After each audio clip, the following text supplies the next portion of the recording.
Hi guys, welcome back to my channel, and it's Debsy, and place to be, it's Debsy. Bloop, that's me. Boop, Debsy.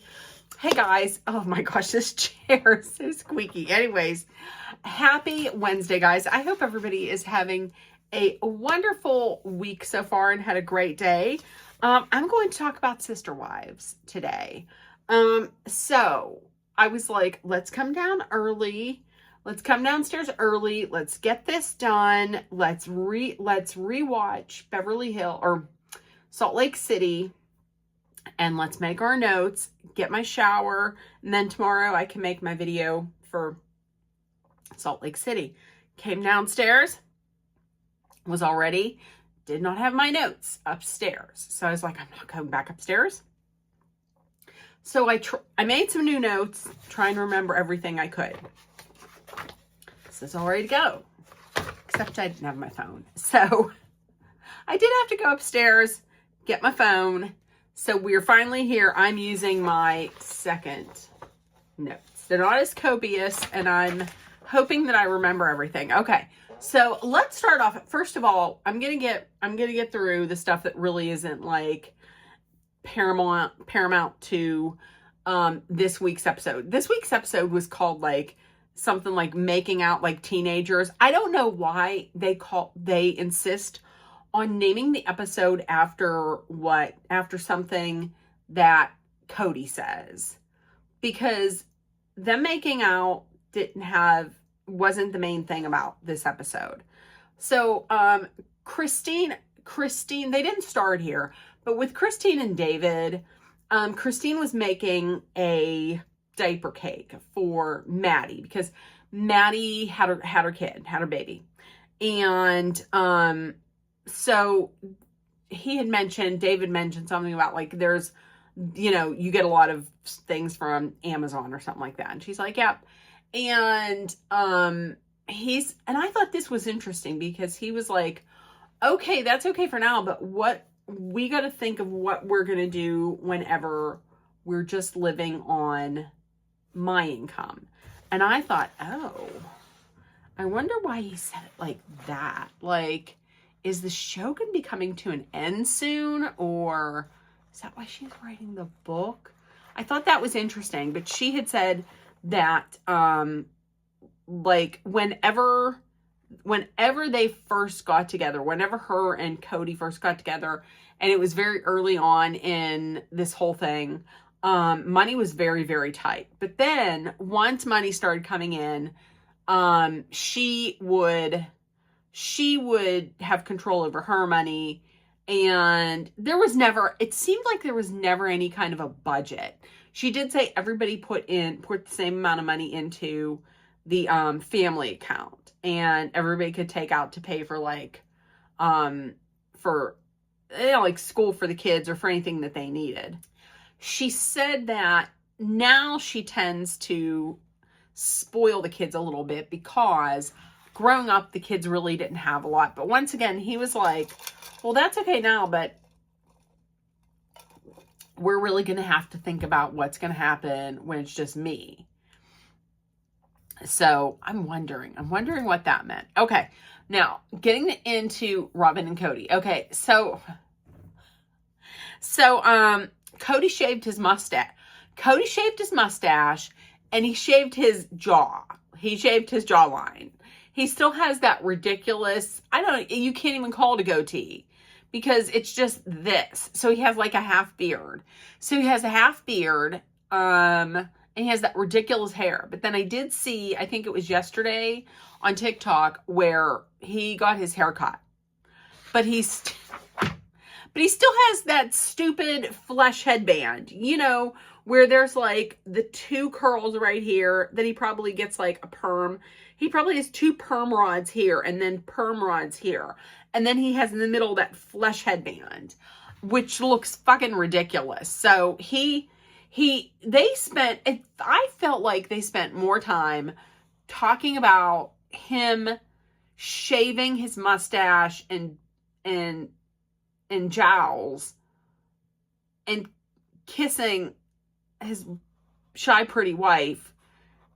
I feel like they spent more time on talking about that than they did talking about Maddie's newborn. But yeah, so he did all that. And now she's like, every time I look over there, I swear to God, I think that is a spider and it's not.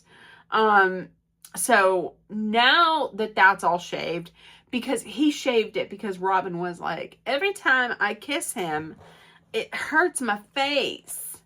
So if I shaved it, would we make out more? Could I get more kisses? She's like, yeah. So now she has no excuse not to kiss him. And she's kissing him.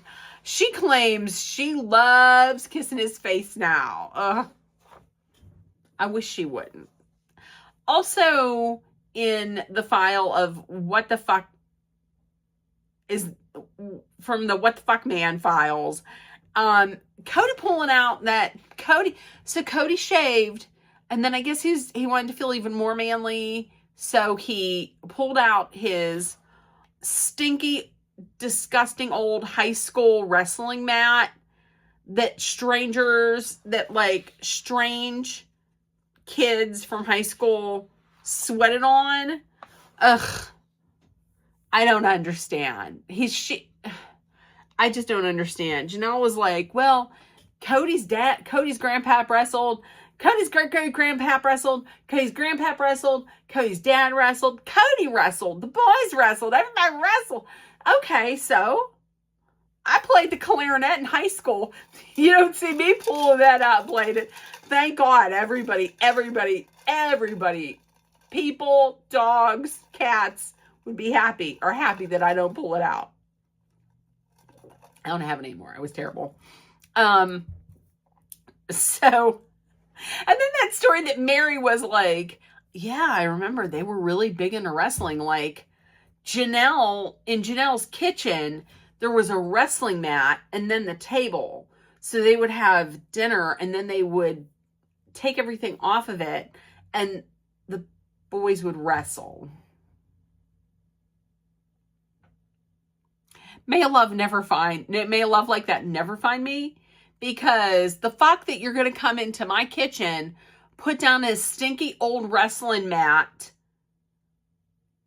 and put a table over it. We eat in there and then you sweat and get your juices all up in the floor. What's that smell? Is that pork chop? No, that's stink. That's stink from somebody's undercarriage because you had to do a double suplex. You ain't no Jimmy Superfly Snooker. Okay. Listen, yes, in the past, like in the 80s, like the early 80s, I was a wrestling fan. My whole family was. And then also when The Rock was in, I was a fan of wrestling. But no more. That ship is completely, that train is completely sailed. Okay, so let's get back to it. There is an offer on all of Coyote Pass. They have earnest money, and hey, everybody's excited about this. Everybody except for Robin, because the dream. Because this is the dream dying. The dream has died. The dream has been dead for a while.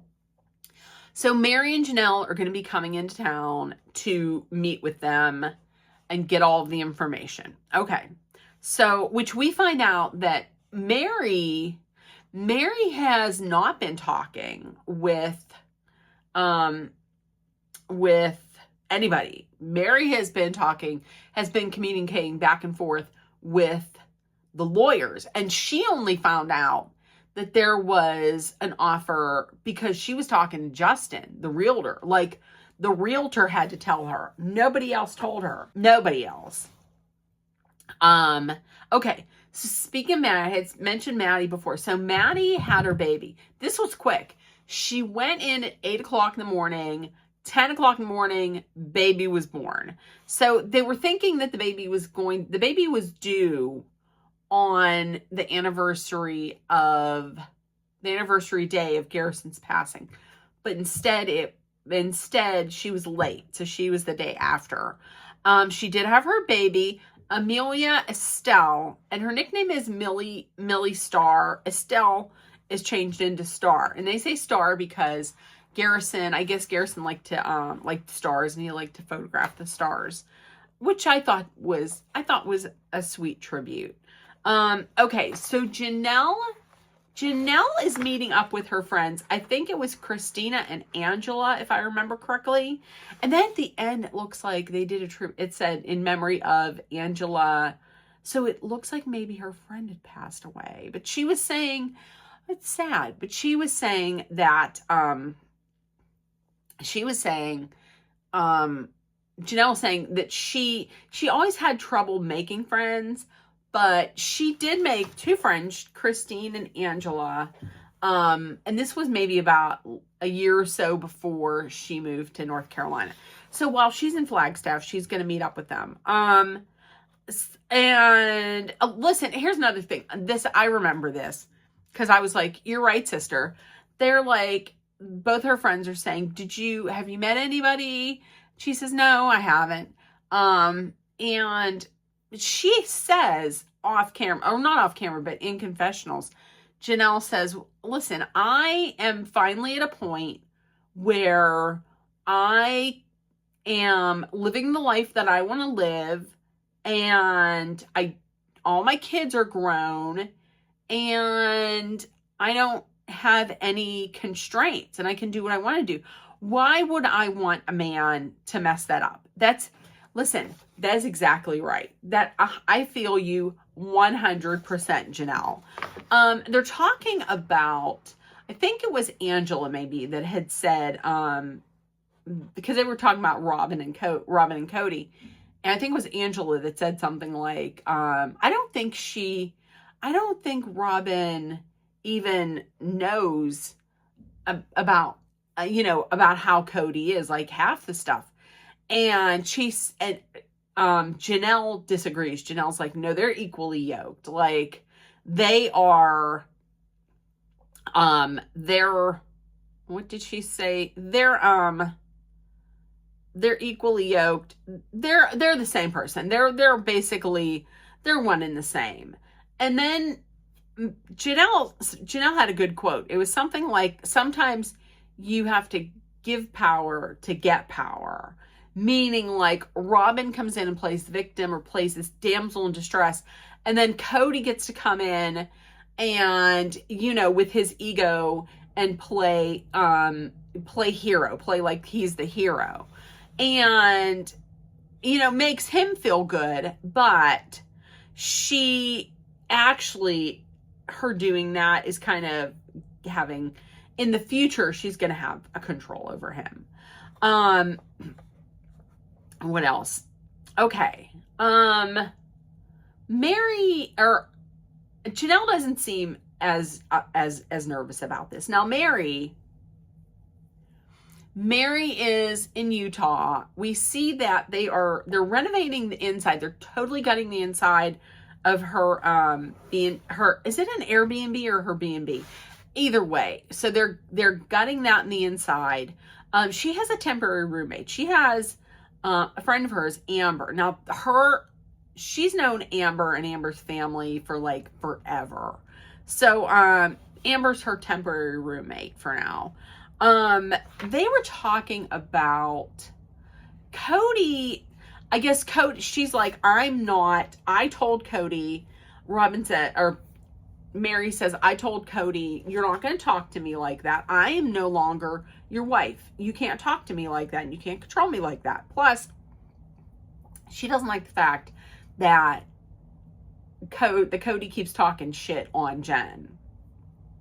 That's her best friend. That's not cool. Cody thinks that Jen is the nemesis. Jen has always been the nemesis because he is under the impression, he thinks that Jen has been pushing Mary to leave him like ever since Vegas, which if she was, good for her and good for Mary that she finally wised up. But he also says that Jen told Janelle that Mary should drain out their bank account. You know, the bank account that Mary, I guess that Mary had with Cody, and just leave him. Now, here's the thing. I don't like that, because, you know, a lot of times everybody, myself included, is like, well, Robin is a spy because Robin hears what's going on, then she goes and tells Cody. So isn't this kind of the same exact thing with Janelle? I didn't like that. I wasn't a fan of that. Okay, so then they were talking about, well, Cody and Robin were talking about, you know, the sale of Coyote Pass. And Cody had said something like, this deal has been taking forever because this deal is dragging on for so long because the paperwork is because the paperwork is tedious, and all of this has to go through lawyers. And he kind of, Mary's like, Cody's saying that it's me that's dragging this on. I mean, Mary wants to get what's due to her. You know, she doesn't want to be stiffed in the money.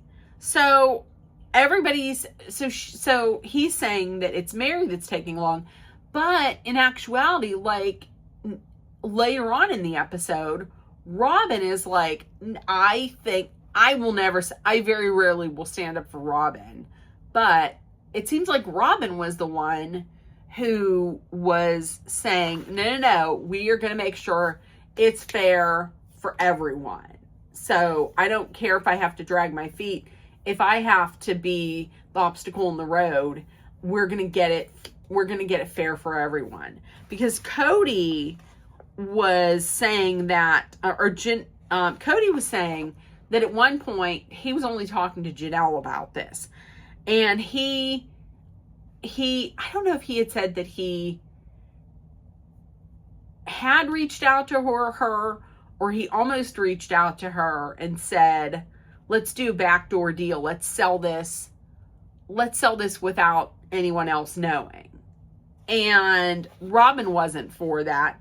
And Cody said that Janelle told him that there's two things you can do. You can either completely comply with all of Mary's conditions, or you can sell it out from under her, meaning you can sell it without her knowledge. And Janelle, the thing that I didn't like about this, I love Janelle, but Janelle said, I did tell Cody that you could sell it out from under Mary, something like that. I said he could do that. He could do that. She didn't say anything like, I told him you could do that, but you shouldn't do that. Or I told him you could do that, but don't do that. Please don't do that. None of that. Just, you could do that. I told him you could do that. To me, that doesn't sound great. I don't, you know, and here's Mary then. Mary's like, I could tell Mary was very hurt because, you know, she was in a family. She was in a family with these people, and she thought she knew them. She thought she trusted them. Meanwhile, she was like, I don't trust Robin. I don't know if anybody should trust Robin. But in this instance, I mean, it's weird saying it, but it's almost like, I don't know. It seemed like Robin was doing more of a trustworthy thing than maybe Janelle. I don't know. I mean, it sounded weird how Janelle said it. So I don't know. I just thought it was fishy. But Mary was very upset because she's like, what has humanity come to? I mean, I thought we had each other's backs, and I thought there was some sense of morality, which it doesn't seem like there is. The one thing that I took from this that was super weird was they wanted Janelle to sign a confidentiality agreement. I don't understand why you would need to sign a confidentiality agreement. So they were like, did you sign it? She was like, no, hell no. So if they would have sold it out from under her, like if they would have sold it without her knowledge, she couldn't speak about it. She couldn't say anything about it. Why? Why do you need a confidentiality agreement? That, I'll tell you this much. Anytime I hear that somebody like with celebrities, when people who work with celebrities are like, well, my NDA has expired, or, you know, a company, you have to sign a confidentiality agreement. Well, maybe not a company, but anytime an individual person makes you sign an NDA or confidentiality agreement, I think it's shady. You know, I don't know. That's just me. And listen, here's another thing. I'm not going to say the phrase, am I weird for thinking that? Because I learned recently that when I say, am I weird? I guess I said, am I weird for saying this in the Amy Bradley video that I had like earlier this year. And somebody started off their rant saying, you are weird. Listen, if somebody calls me weird, I've been called weird many a times. It's not that big of an insult. Plus, if you're weird, then you're not boring. Also, I have been bullied quite a bit in my earlier days. I was called all kinds of versions of fat, including like lard ass, tubbo, tube ass, you know, fatso, whatever, by family members. So me being called weird, it's not that big of an insult, not that big of a flex. So I'm not going to say I may be weird, because somebody will stumble upon this video and be like, you're right, you are weird. There's reasons why. So, okay. That rant aside, okay, so everybody meets up at Coyote Pass. Well, first it's Janelle and then Mary. They get out, they're standing there a little bit, and it's cold. So nobody's shown up. They get back in their car. Robin and Cody finally get there, and they're like, oh, well, this is childish. Nobody wants to talk to each other. Well, they were sitting in their cars because it's cold. I wouldn't want to stand there anyway. If it's cold, it's about to rain, get in your car, stay warm. Okay, so it looks like next week they're going to have more about Coyote Pass. Listen, if you watched, please let me know what you thought. And listen, if nobody told you yet today, you are loved, seen, and heard. Please make sure that you put love, kindness, compassion, acceptance, hope, and positivity out there, and spread it all over, because that's what the world needs right now. Also, please treat each other the way you would want to be treated. And also, like I said, spread kindness. It is free. Also, please be aware of your surroundings. Be smart and safe. Let's hydrate with some water. Wham ham. And if you're in a dangerous situation, please know that Dolly and I are sending out our love, thoughts, prayers, and positive energy your way, so you make it through. I love you guys, and I will see you tomorrow to talk about the Real Housewives of Salt Lake City. Okay, I'll see you guys tomorrow. Bye, guys. Bye.